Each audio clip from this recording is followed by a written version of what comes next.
Si tu cherches une paire de sandales pour cet été à la fois féminine, confortable et à petit budget, aujourd'hui je voulais te parler des Saguaro Glow. C'est une paire que j'ai découvert il y a quelques semaines et franchement je voulais absolument faire un retour dessus parce que c'est une super option.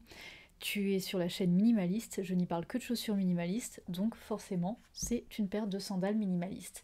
Elle existe en deux coloris, on a les argentés ici et les dorés. Je les ai pris en deux pointures différentes pour montrer la différence parce que je chausse habituellement du 40, donc ce qui serait la dorée. Par contre, lorsqu'on se réfère au tableau détail, on voit que c'est un modèle qui chausse grand. Donc du coup, ici, il me faut le 39. Et je t'invite à te référer au tableau détail de la marque si elle t'intéresse, ou à mon article de blog, où je le reporte également. Je te les montre sans plus attendre. Donc en fait c'est un modèle de Saguaro qui était déjà sorti l'année dernière. Par contre ce qui lui était reproché c'est que la semelle était dure et qu'elle avait tendance à glisser l'été. Et là en fait ce qu'a fait la marque c'est qu'ils ont rajouté une petite couche de mousse sur la couche de caoutchouc. Donc on est passé d'un demi millimètre d'épaisseur à 1 centimètre. Mais c'est une chaussure dans laquelle on a toujours le ressenti du sol à la marche et qui reste hyper flexible comme doit l'être une chaussure minimaliste.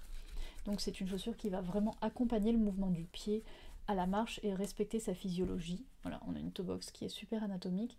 Par contre, cette petite couche en mousse va du coup empêcher de glisser, va donner un certain confort à la marche. Donc c'est une super évolution du modèle.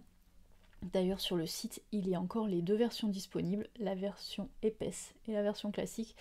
Et si elle t'intéresse, je te conseille vivement cette version, parce que l'autre, clairement, elle avait des petits défauts.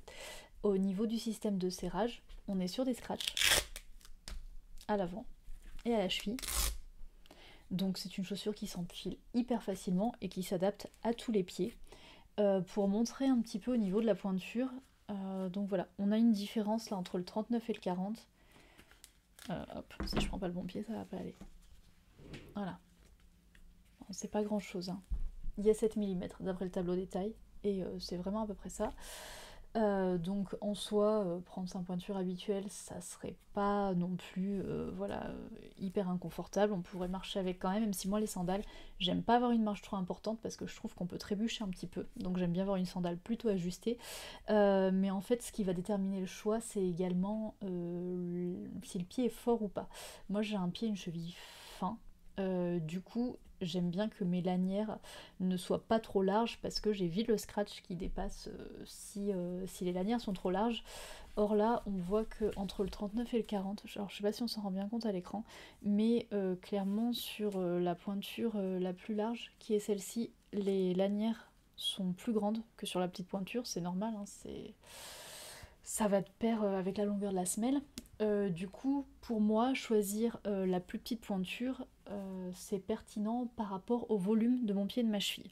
Voilà, quelqu'un qui aurait un pied plutôt fort, pourquoi pas aller sur la pointure plutôt un peu au-dessus pour profiter de la taille de la lanière et du coup avoir plus de place. C'est une chaussure qui est à 50 € sur le site et avec mon code promo minimaliste10 que je laisse en description, elles sont à moins 10%, le site offre moins 10% sur tout le site, donc du coup elles sont à 45 €. Ça vaut carrément le coup. Une paire de sandales minimalistes à ce prix, c'est plutôt rare et on peut s'attendre à avoir une chaussure qui ne sera pas de qualité ou qui ne sera pas confortable. Là franchement on est vraiment sur un rapport qualité-prix qui va être difficile d'améliorer. Et si jamais tu connais pas encore les chaussures minimalistes, moi je recommande toujours de tester en été parce qu'au niveau du look, les sandales ressemblent beaucoup plus à des sandales classiques que ce qu'on peut retrouver avec des chaussures d'hiver où on aura des looks un peu plus particuliers. Voilà, on sera sur une esthétique qui changera pas trop de ce qu'on a l'habitude de porter. Et puis au niveau du confort, on est vraiment sûr de pas se tromper. Une paire de sandales minimalistes sera toujours plus confortable qu'une paire de sandales classiques. Surtout que là on a un petit amorti, la semelle est pas trop fine. Donc la transition se fera en douceur. Donc un très très bon modèle pour tester les chaussures minimalistes. S'il te reste des questions, n'hésite pas à me les poser en commentaire. Et je te retrouve également sur l'article de blog dédié. Je mettrai le lien également en dessous. où je te donne plus de détails au cas où tu en aurais besoin. Voilà, on se retrouve bientôt pour une prochaine review.